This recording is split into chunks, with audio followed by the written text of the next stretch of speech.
हमारे चैनल को सब्सक्राइब करें और बेल आइकन दबाएं। गुड इवनिंग गाइस, कैसे हैं आप? आज की शाम आप जैसे संगीत प्रेमियों के नाम एंड आई मेक श्योर आज की शाम रॉकी एंड बैंड के साथ आप लोगों की बहुत ही यादगार शाम होगी। तो हो जाइए तैयार रॉक एंड रोल करने के लिए रॉकी के गानों के साथ।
कमर के नीचे का हिस्सा पूरी तरह से जल चुका है सर। शरीर के ऊपर के हिस्से में घाव वगैरह भी नहीं है।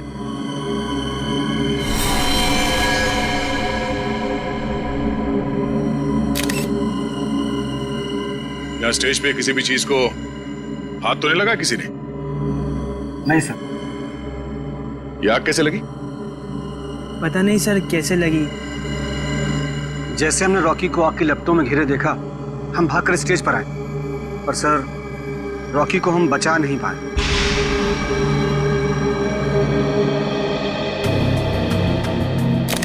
आप लोगों ने किसी को ये आग लगाते हुए देखा? नहीं सर। या कोई जलती हुई चीज स्टेज पे फेंकते हुए देखा किसी को? बड़ी अजीब बात है, स्टेज के बीचों बीच अचानक आग कैसे लग सकती है? इस स्टेज में कुछ है। एक काम करो, स्टेज को अच्छी तरह से चेक करो।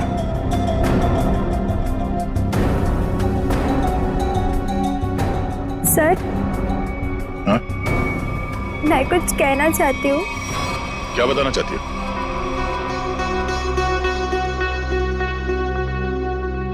पर यहाँ नहीं, आप आइए मेरे साथ। चलिए।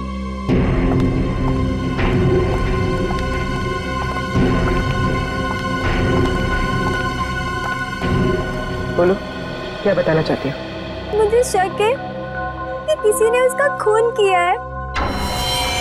किसने खून किया? कौन है वो? सर वो कौन है ये तो नहीं पता, लेकिन कुछ दिनों से हमारे बैंड को धमकी भरे लेटर्स भेज जा रहे थे। धमकी भरे लेटर्स? हाँ, और वो सारे लेटर्स रॉकी के नाम पर भेजे जा रहे थे, वो भी खून से लिखे हुए। क्या आप हमें वो खून से लिखे हुए लेटर्स दिखा सकती हैं? हाँ सर, मैं अभी लेकर आती हूँ। प्लीज। सर, अगर लेटर्स भेजने वाले ने आग लगाई है तो इसका मतलब है कि शो के दौरान वो ऑडिटोरियम में मौजूद था। हाँ पूर्वी, लेकिन उसने आग लगाई कैसे ये पता लगाना जरूरी है। सर, मिला रेडी? सर ये देखिए, नीचे से एक वायर का तार निकला हुआ है। तार निकला हुआ है स्टेज के नीचे से?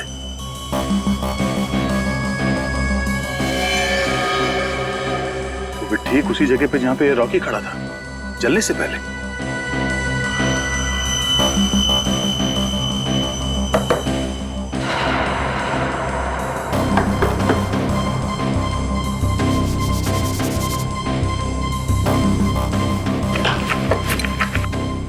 स्क्रू ड्राइवर देना।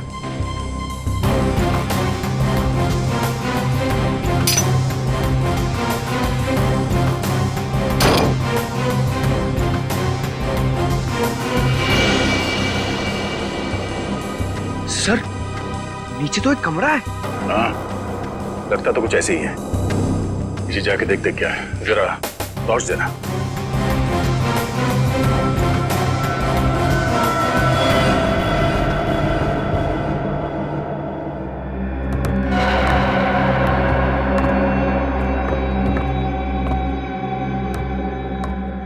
अरे ये कैसा छुपा हुआ कमरा है सर?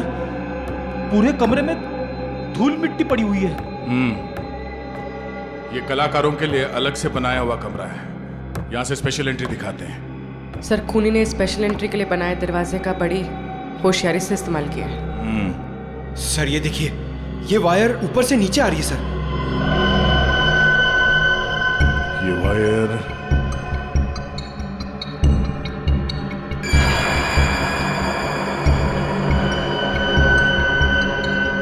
ये क्या है? चिपचिपा सा है।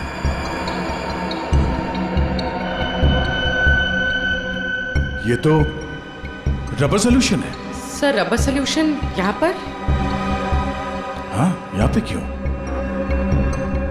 ओह, अब समझ में आया। ये सारा मामला है क्या? क्या सर? ये सब रॉकी को मारने का प्लान था। ये इलेक्ट्रिक वायर, ये रबर सोल्यूशन। तो रॉकी को मारने का प्लान वो किसे? बताता हूं फ्रेडी। पहले ये देखते हैं कि ये इलेक्ट्रिक वायर जाता कहां है।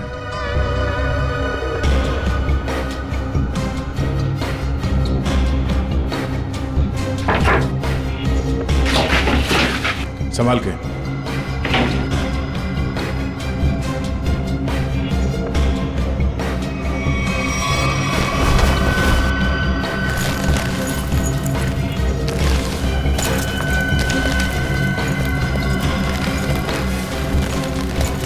सर ये तो बैक स्टेज एरिया है। वो देखिए, एक्स्ट्रा ड्रम्स और गिटार भी दिख रहे हैं।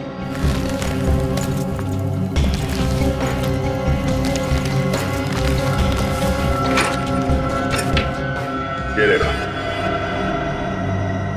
वायर मेन स्विच से कनेक्टेड है। आपको समझ में आया फ्रेडी? फ्रेडी, रॉकी ठीक उसी जगह पे खड़ा था जहां से हम लोग नीचे आए, और ये वायर उस दरवाजे से कनेक्टेड था और आसपास रबर सोल्यूशन पड़ा हुआ था। जैसे ही कंसर्ट शुरू हुआ, किसी ने ये मेन स्विच ऑन कर दिया।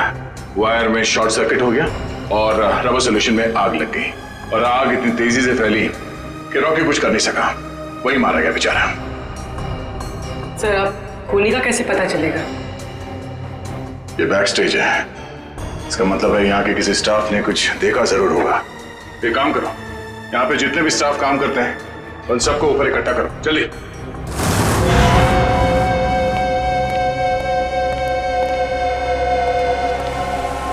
सब लोग आ गए? हाँ। अच्छा एक बात बताओ, शो स्टार्ट होने वाला था या फिर शो स्टार्ट हो चुका था? उस वक्त आप में से किसी ने स्टेज के पीछे जो कॉरिडोर है उसमें जो इलेक्ट्रिक स्विच बोर्ड है उसके आसपास किसी को देखा था? स्विच बोर्ड के पास? वो क्यों? क्योंकि किसी ने वायरिंग के साथ छेड़छाड़ की है और वही आदमी रॉकी की मौत का जिम्मेदार है। ओ नो सर, ये आप क्या कह रहे हैं? सर मैं तो स्टेज पर था रॉकी के साथ। और जो बैंड मेंबर्स परफॉर्म नहीं कर रहे थे वो लोग भी स्टेज पर खड़े थे रॉकी को चीयर करने के लिए। और तुम कहाँ थे? तुमने किसी को देखा स्विच बोर्ड के पास जाते हुए? देखो, घबराओ मत, सोच के बताओ। हाँ, शो शुरू होने से पहले आखिरी बार तुमने कॉरिडोर में किसको देखा था?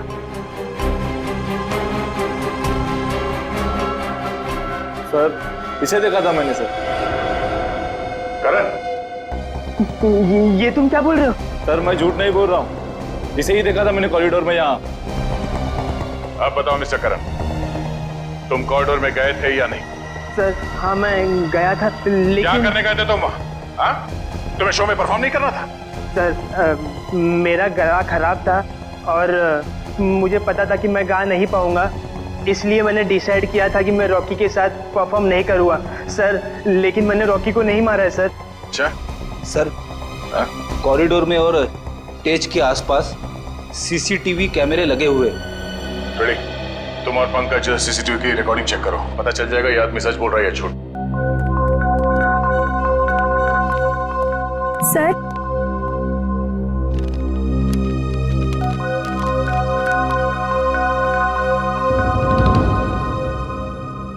वाकई ये लेटर्स तो फोन से लिखे हैं।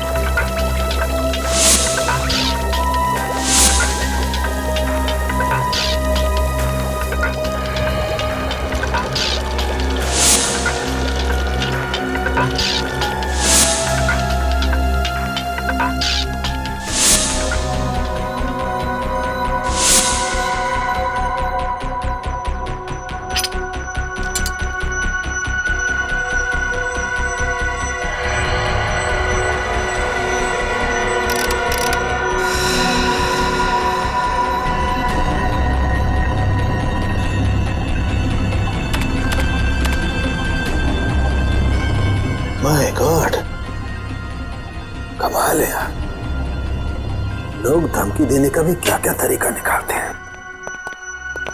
साळुंखे, किस सोच में पड़ा है तू? बॉस ये जो लेटर्स हैं ये खून से लिखे गए। तो इसमें कौन सी अजीब बात है? अजीब बात ये है बॉस कि ये जो खून है वो इंसान का नहीं है, जानवर का खून है ये। जानवर के खून से? हाँ, ये लेटर्स भेड़ के खून से लिखे गए हैं बॉस, भेड़ के खून से। भेड़ के खून से? और क्या पता चला? ये लेटर्स मैंने अच्छी तरह से स्टडी किए हैं। जिस किसी ने भी ये लेटर्स लिखे हैं वो बहुत ज्यादा पढ़ा लिखा इंसान है। सालुंखे साहब, ये रॉकी के शरीर पे जले हुए के अलावा किसी और चोट या घाव का निशान? नहीं सचिन, इस रॉकी के शरीर को मैंने अच्छी तरह से चेक किया है और किसी किस्म का कोई निशान नहीं है। इस रॉकी का शरीर आधा जल चुका था और जलने की वजह से इसकी मौत हुई। सर, जिसने भी ये धमकी भरे लेटर्स भेजे हैं, सर वही खूनी है क्या? हाँ निखिल, जिसने भी ये धमकी भरे खत लिखे हैं ना, उसी ने खून किया है। पर एक बात है, भेड़ का खून मुंबई जैसे शहर में आसानी से नहीं मिल सकता। वो जरूर किसी जंगल वाले इलाके या फिर फार्म हाउस वाले इलाके से ही मिला है। तो हमारे शहर के आसपास जितने भी फार्म हाउसेस है, वहां जाकर के पता लगाओ, पूछताछ करो और देखो किसने भेड़ का खून किसी को दिया है या फिर बेचा है क्या।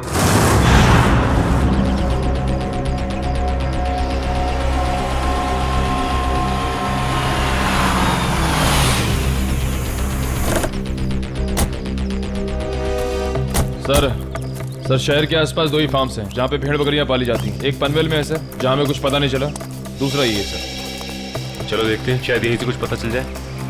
सर, ये आदमी जो भी हो, उसने वो चिट्ठी भेड़ के खून से क्यों लिखी? पूर्वी, आदमी बहुत चालाक है, ये सब उसने हमें गुमराह करने के लिए किया है। वो देखो, उस आदमी से पूछते हैं। भाई साहब, ओ भाई साहब, क्या भेड़ आप ही पालते हैं? हाँ हम ही लोग पालते हैं, पर आप लोग? हम लोग सीआईडी से। सीआईडी? जी हाँ, सीआईडी। आपसे कुछ पूछताछ करने की। देखिए, घबराइए मत। पूछिए, क्या पूछना चाहते हैं आप लोग? अच्छा ये बताइए कि आपसे भेड़ खरीदने तो बहुत लोग आते हो, क्या कोई भेड़ का खून खरीदने आया था आपसे? भेड़ का खून? जी हाँ, भेड़ का खून। नहीं साहब, ऐसा तो कोई आदमी नहीं आया। अपने इन आदमियों से पूछिए जो काम कर रहे हैं, शायद इन्हें कुछ पता हो। ए, तुम दोनों आओ।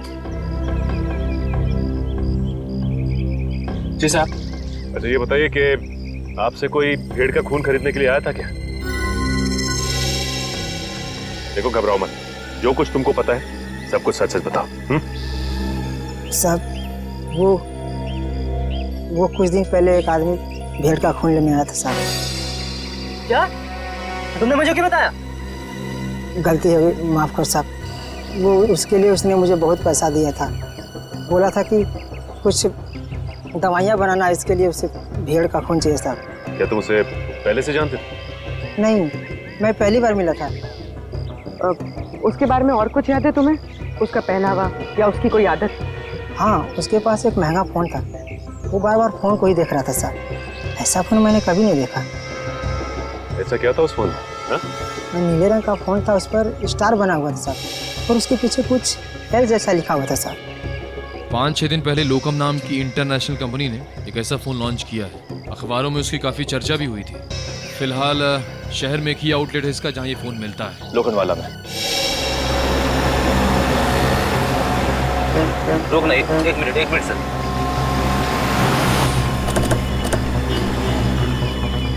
सर, ये उस मोबाइल कंपनी की दुकान है जिसके बारे में सचिन सर ने फोन करके बताया था।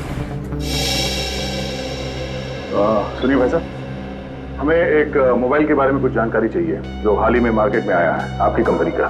कहीं आप लोकम की बात तो नहीं कर रहे हैं? हाँ, लोकम का नीले रंग का फोन, पीछे एल लिखा हुआ और आगे स्टार बना हुआ।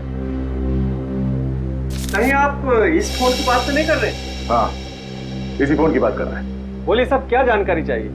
सबसे नया मॉडल है, 10 दिन पहले लॉन्च हुआ है। आपको चाहिए तो अभी से बुक कर दूं? नहीं, हमें खरीदना नहीं, हमें ये पता करना है कि ये फोन किन किन लोगों ने खरीदा है। हमें उनकी लिस्ट चेक करनी है। पर क्यों साहब? देखिए, हम CID से और एक खून के सिलसिले में तहकीकात कर रहे हैं। जी बिल्कुल, अभी तक हमने सिर्फ 12 पीस ही बेचे हैं, कस्टमर का रिस्पॉन्स देखने के लिए।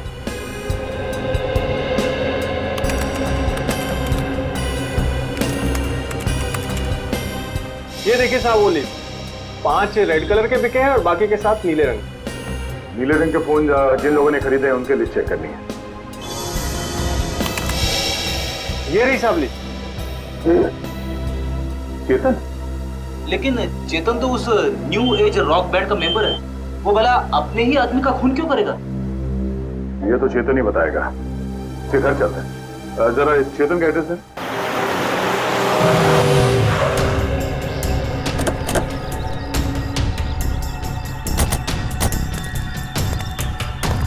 सर, घर तो बंद है। अब कहाँ ढूंढेंगे चेतन को? घर के अंदर।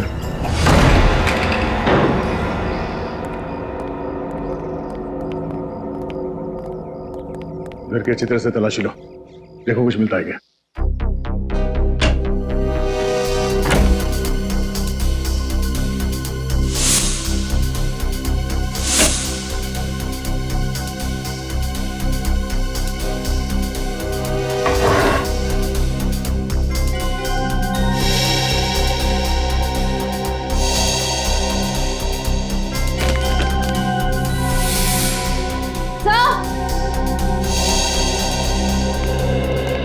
सर, डस्टबिन में फटे हुए कागज हैं।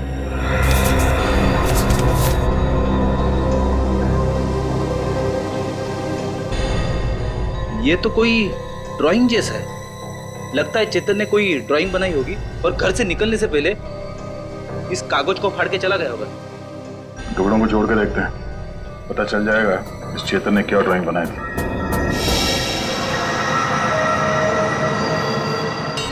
सर, ये तो कोई नक्शा या कोई ब्लूप्रिंट लग रहा है। श्रेया, तो किस जगह का? तो करण के ऑफिस के कैबिन का ब्लूप्रिंट है। करण? सर, ये करण भी तो न्यू एज रॉक बैंड का मेंबर है। सर, ये देखिए, उसके कैबिन में जितने भी म्यूजिकल इंस्ट्रूमेंट्स हैं और जितने भी इलेक्ट्रिक कनेक्शंस हैं, सब मार्क किए गए हैं।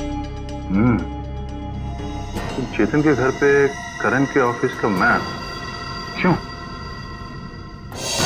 करण की जान को खतरा तो नहीं है?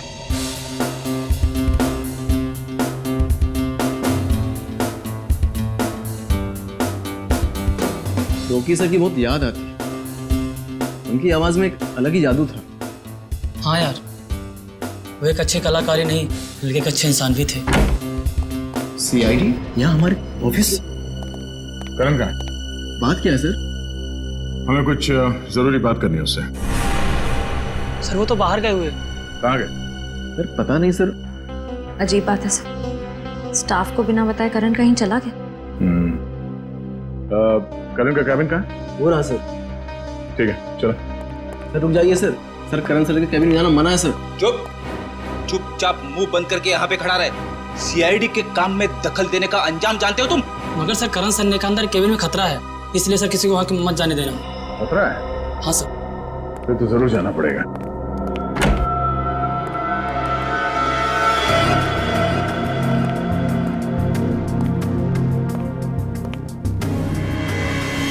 सर ये कैबिन तो बिल्कुल वैसा ही है जैसा उस ब्लूप्रिंट में था जो हमें चेतन के घर से मिला था। हाँ श्रेया, सारे म्यूजिकल इंस्ट्रूमेंट्स वैसे ही रखे गए जैसे उस नक्शे में मार्क किए गए थे। लेकिन क्यों? जरा देखो कुछ मिलता है क्या?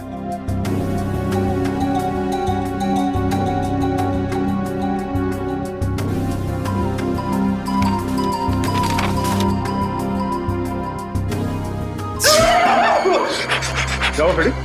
सर गिटार में करंट है। गिटार में करंट है? अरे नहीं सर, सर रॉकी के खून में करण का हाथ है, इसीलिए उसने जानबूझ के ये वाला सेटअप अपनी कैबिन में बनाया ताकि वो शो में होने वाले खून की प्रैक्टिस कर सके। सर ये स्केच देखिए, इसमें म्यूजिकल इंस्ट्रूमेंट्स और इलेक्ट्रिक कनेक्शंस बिल्कुल वैसे ही हैं जैसे उस शो में थे। स्टेज और बैक स्टेज में भी सब ऐसे ही फिट किया गया था। ये सारा मामला समझ में आ रहा है। करण और चेतन इन दोनों ने मिलकर रॉकी का खून किया है। मगर सर करण सर ऐसा क्यों करेंगे सर? वो तो पता चल ही जाएगा। पहले ये बताओ, इस कैबिन में करण के साथ कोई और भी आया था? नहीं सर, वो तो हर वक्त काम में बिजी रहते थे, दिन रात अगले शो की तैयारी में ही लगे रहते थे। सर उन्हें तो किसी से मिलने की फुर्सत तक भी नहीं थी। पर सर उसने कहा था कि उसका गला खराब था, इसलिए उसने रॉकी के साथ उस शो में परफॉर्म नहीं किया। वो सब एक झूठ था। उसने हमारे सामने नाटक किया। उसने रॉकी का खून किया और रॉकी को रास्ते से हटा दिया, और अब अपना अलग से शो प्लान कर रहा है। करण का अगला शो कहाँ है? सर पूना में। पुणे में?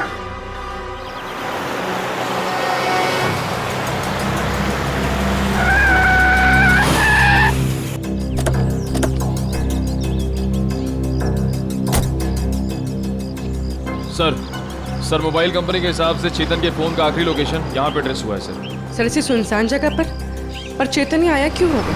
यहाँ आसपास तो कुछ भी नहीं है। कुछ तो जरूर है। हो सकता है चेतन यहाँ पे किसी से मिलने आया हो और उसके बाद यहाँ पे आके कहीं छिप गया। पर सर अब हम चेतन को ढूंढेंगे कैसे? वो देखो सामने छोटी सी दुकान दिख रही है ना, वहाँ चल के पूछते हैं।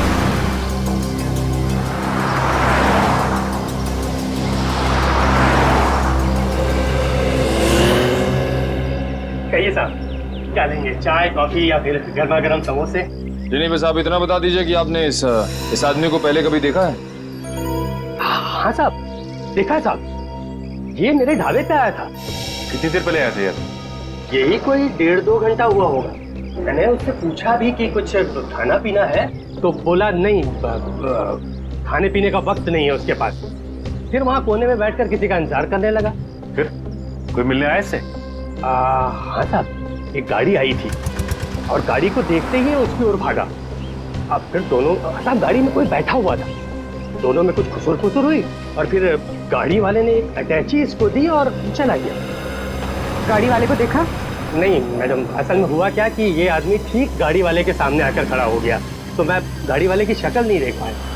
अच्छा, गाड़ी का नंबर या फिर कौन से रंग की गाड़ी थी, कुछ याद है तुम्हें? नंबर तो नहीं देखा, लेकिन हाँ गाड़ी सफेद रंग की थी। ये दोनों साथ में कैसे गए? नहीं साहब, गाड़ी वाला तो अलग निकला था, और ये जो लड़का था, ये 5 मिनट बाद एक बस आई, उस पर बैठ के निकला।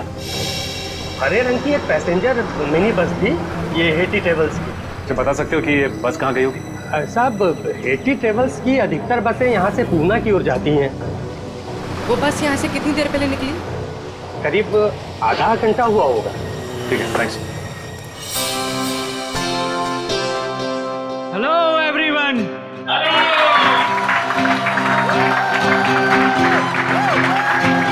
तो आखिरकार वो दिन आ ही गया जिस दिन का आप सबको बेसब्री से इंतजार था। तो अपने दिलों को थाम के बैठिए, क्योंकि अब आपके सामने आ रहे हैं आपके दिलों की धड़कनों को तेज करने the one and only mister Karan.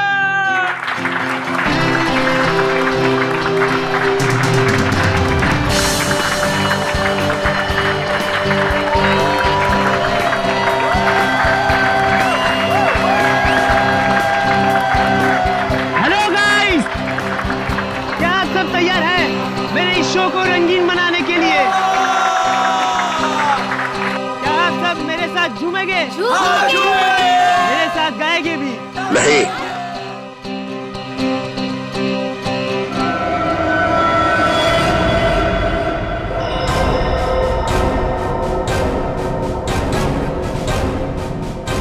CID यहाँ? हाँ, आप लोग सब प्लीज बाहर जाइए। हम करण जी का शो अकेले में देखना चाहते हैं। टेंशन लेने की जरूरत नहीं है, तुम्हारे पैसे तुम्हें मिल जाएंगे। चलो चलिए चलिए। नहीं नहीं, ये नहीं हो सकता। रुक जाइए आप सब लोग, ये मेरे जिंदगी का पहला शो है। मैं लोगों को बता देना चाहता हूँ, मैं ही नंबर 1 रॉकस्टार हूँ। तुमने तो कहा था कि तुम्हारा गला खराब है, अब तुम गाओगे कैसे? वही तो, बेसुरा गाने से तुम्हारा नाम खराब हो जाएगा। देखिए, वो तो मैंने कुछ नहीं किया। तुमने हमसे झूठ बोला कि तुम्हारी तबीयत ठीक नहीं है, इसीलिए तुम रॉकी के साथ स्टेज पर नहीं थे। पर सच तो ये है कि रॉकी को तुमने मार डाला और अब खुद रॉकस्टार बनने चले हो, हैं?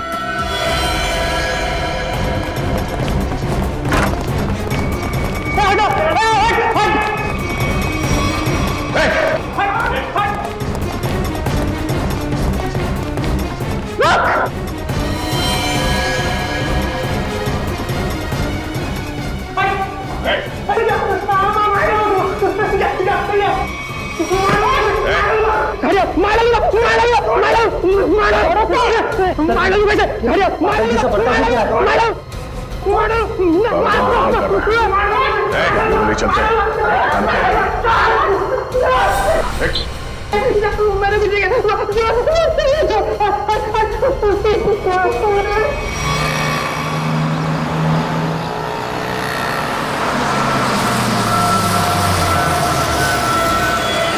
चलो चलो सब लोग उतरो, लास्ट स्टॉप आ गया। चलो चलो सब लोग उतरो, लास्ट स्टॉप आ गया। चलो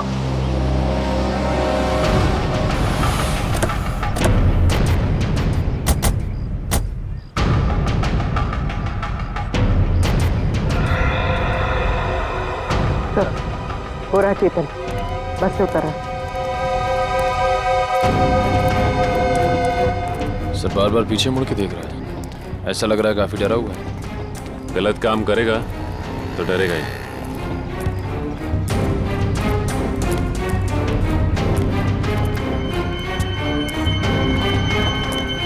ठीक है।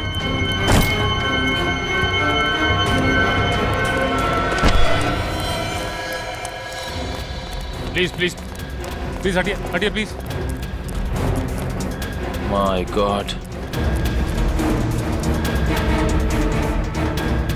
ये तो मर गया। मर गया? अचानक क्या हो गया इसे?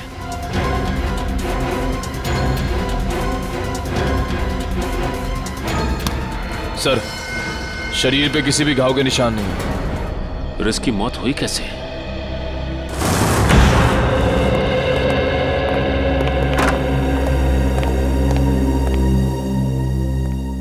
बताओ करण, एक कलाकार होने के बावजूद भी क्यों किया तुमने ये? है?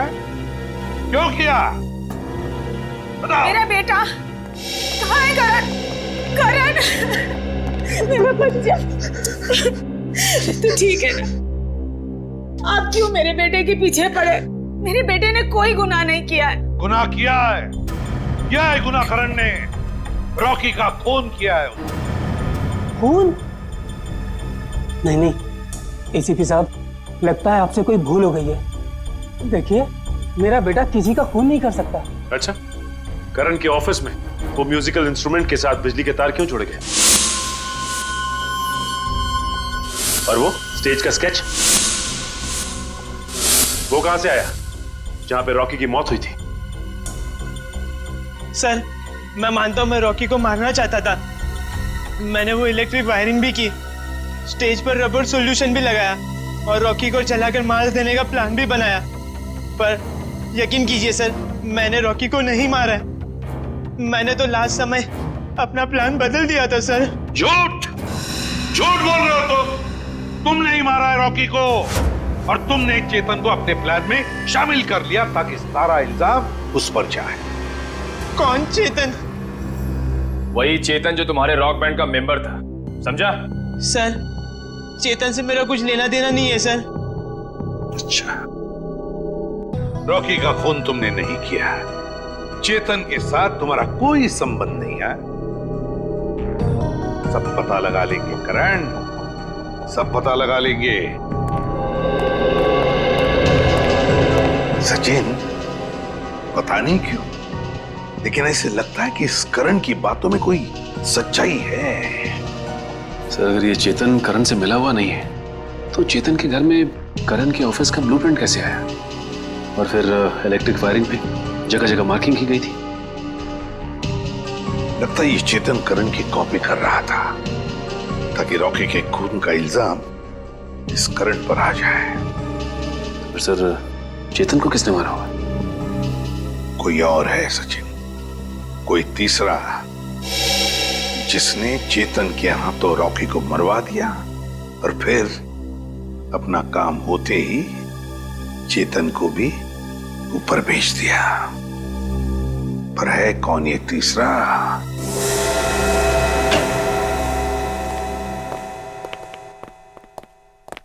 सॉल्व के रेजिग्नेशन दे दे, इस्तीफा दे दे। क्यों दे दूं भाई इस्तीफा? क्योंकि तुझे अब तक पता नहीं चला कि चेतन को मारा कैसे।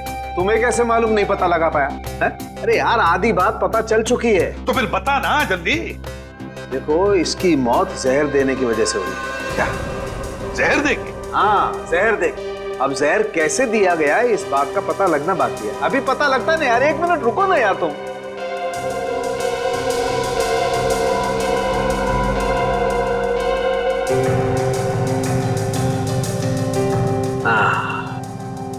ये इसी बात का शक था मुझे। ये देखो ये निशान बॉस, ये सुई का निशान किसी ने यहीं से इंजेक्ट करके इसकी बॉडी में जहर पहुंचाया है। लेकिन सर चेतन तो हमारे सामने ही बस से उतरा, बिल्कुल ठीक ठाक था। और जब हमने इसका पीछा किया तब भी बिल्कुल ठीक ठाक था। और सर वो मरा भी हमारे सामने, हमने तो नहीं देखा किसी को उसे इंजेक्ट करते हुए। सचिन इसे 15-20 मिनट पहले ही जहर दिया गया था। बॉस ये स्लो पॉइजन है, 15-20 मिनट के बाद असर करता है। तो इसका मतलब है चेतन को पॉइजन दिया गया बस में। मतलब खूनी बस में ही था जब चेतन बस में था। मगर सर चेतन को अगर बस में इंजेक्शन दिया गया तो उसे पता कैसे नहीं चला? भीड़ थी निखिल, बस में भीड़ थी, भीड़ का फायदा उठाया होगा खूनी ने। लेकिन सर अब खूनी तक पहुंचेंगे कैसे? मैं आप लोगों की मदद कर सकता हूं। तो फिर टाइम पास क्यों कर रहा है? अबे बता ना जल्दी। बॉस इसकी कलाई पर एक चमड़े का बेल्ट था, उस पर और इसकी कलाई पर मुझे उंगलियों के निशान मिले। किसके निशान मिले सारुण के? अब इसकी उंगलियों के तो है नहीं, तो शायद वो निशान खूनी के होंगे। अगर ये उंगलियों के निशान खूनी के हैं तो फिर हुआ ये होगा कि जब खूनी चेतन को इंजेक्शन देना चाहता था तो किसी वजह से उसने चेतन की कलाई पकड़ ली, मगर कलाई पर था लेदर बैंड, तो बस आ गए उसकी उंगलियों के निशान उस लेदर बैंड पर। लेकिन सर बस में तो बहुत सारे लोग थे, ये पता कैसे चलेगा कि वो उंगलियों के निशान हैं किसके? पता तो लगाना पड़ेगा सचिन कि वो उंगलियों के निशान हैं किसके। पता तो लगाना पड़ेगा। है एक तरीका है। दोस्तों आप सबका बहुत बहुत स्वागत है हैट्टी ट्रेवल्स के एनुअल लकी ड्रॉ में।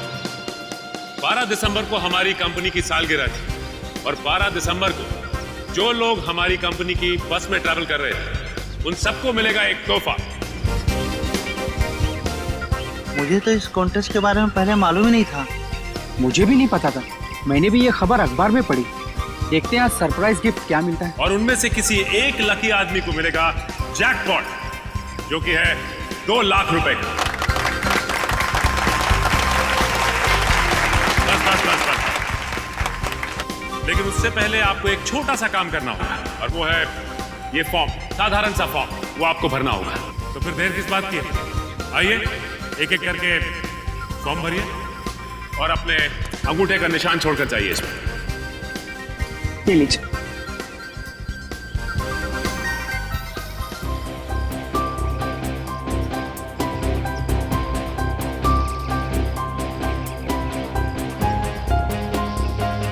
मैडम, ये सारे के सारे फॉर्म स्कैन कर लो, नेट पे डालेंगे ना। जी सर जी।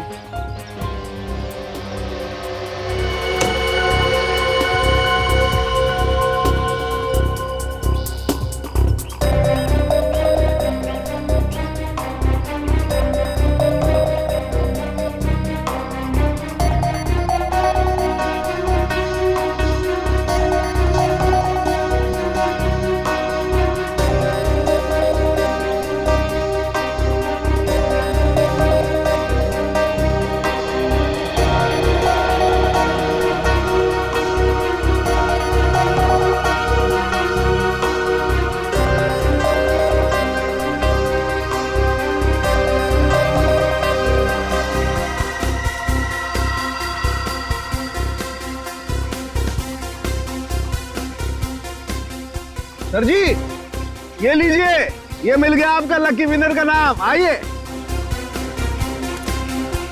ये देखिए।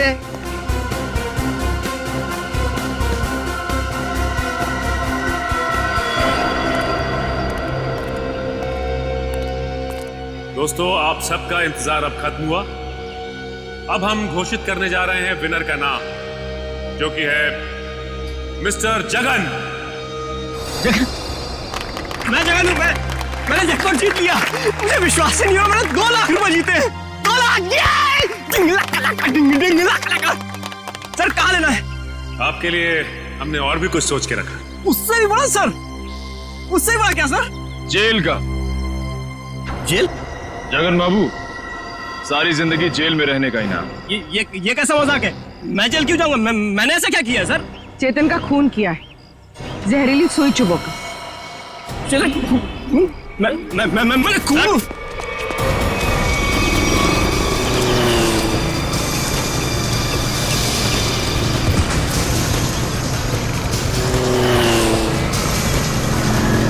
तुम्हें पकड़ने के लिए इतनी बड़ी प्रतियोगिता रखी है, इनाम क्या तेरा बाप लेगा? सर, मैंने कुछ नहीं किया सर, मैंने कुछ नहीं किया। छोड़ दो सर, छोड़ दो मुझे। अब बोल, चेतन का खून क्यों किया तूने? सर, मुझे पैसे मिलने थे उसके सर। कौन देने वाला था पैसे तुझे? आज रात को मिलेगा वो आदमी मुझसे सर। तो आज रात को हम भी मिलते हैं उससे।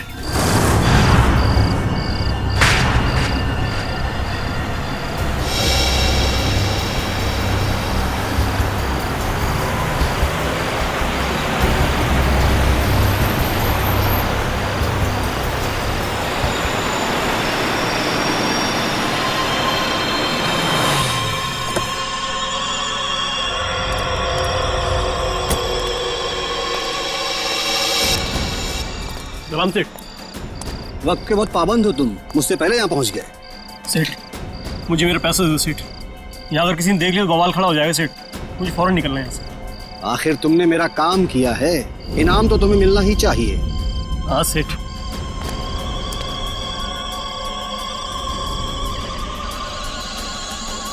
ये रहा तुम्हारा इनाम, देखना चाहोगे?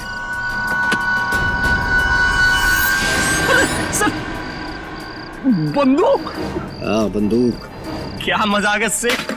ये मजाक नहीं और ना ही कोई खिलौना है, ये असली बंदूक है और चलती भी है।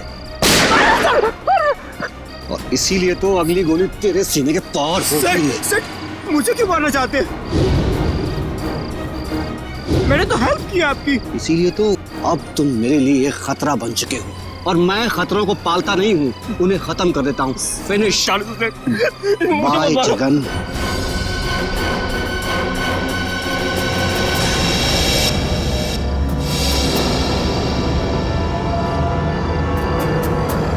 परिमल जी,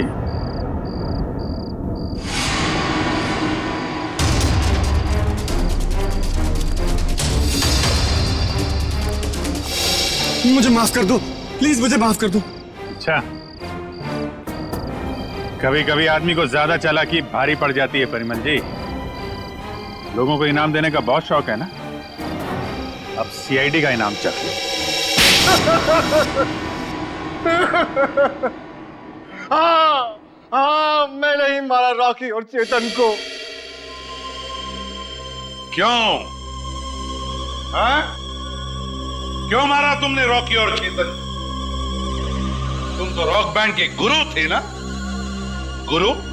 क्यों? क्योंकि उनकी वजह से मैंने अपना बेटा खोया था। उसकी मौत का बदला लिया है मैंने। मौत का बदला? मतलब? क्योंकि उनकी वजह से मेरे बेटे ने आत्महत्या की थी। वो कैसे? मेरा बेटा बहुत अच्छा गाता था, उसकी आवाज में जादू था। बहुत जल्दी वो बहुत पॉपुलर होने वाला था। बस ये रॉकी और करण जलते थे उससे। इन दोनों ने मिलकर मेरे बेटे का कैरियर बर्बाद करने का प्लान बनाया। इन्होंने उसे कोई ऐसी ड्रग्स खिला दी जिससे वो बीमार पड़ गया। उसका गला खराब हो गया। धीरे धीरे करके उसने गाना ही छोड़ दिया और डिप्रेशन में चला गया। फिर एक दिन इन सब हालात से तंग आकर उसने आत्महत्या कर ली। आप इतने यकीन के साथ कैसे कह सकते हैं कि ये सब कुछ रॉकी और करण ने किया? क्योंकि मेरे बेटे के मरने के बाद एक दिन मैंने रॉकी और करण की बातें सुन ली थी, मगर उन्हें नहीं पता था कि मुझे उनकी असलियत पता चल चुकी है। और इसलिए तुमने रॉकी को मार डाला? हाँ, मगर रॉकी को मारने का प्लान करण का था और ये बात मुझे पता चल गई थी। मैं हमेशा करण पर नजर रखे हुए था। और चेतन को क्यों मार डाला? क्योंकि रॉकी को मारने का सारा काम मैंने चेतन से ही करवाया था। वो इलेक्ट्रिक करंट का तार भी उसी ने लगाया था। चेतन मेरे बारे में सब कुछ जानता था। मुझे डर था कि कहीं वो मेरे बारे में आप लोगों के सामने मुंह न खोल बैठे, इसलिए मैंने उसे भी मार डाला। तुम्हारे बेटे के साथ जो कुछ भी हुआ बहुत गलत हुआ, लेकिन इसका मतलब ये नहीं कि बदले की आग में तुम दो लोगों की जानें लो। तुमने बहुत बड़ा जुर्म किया है और इस जुर्म की सजा तो सिर्फ फांसी ही है। फांसी।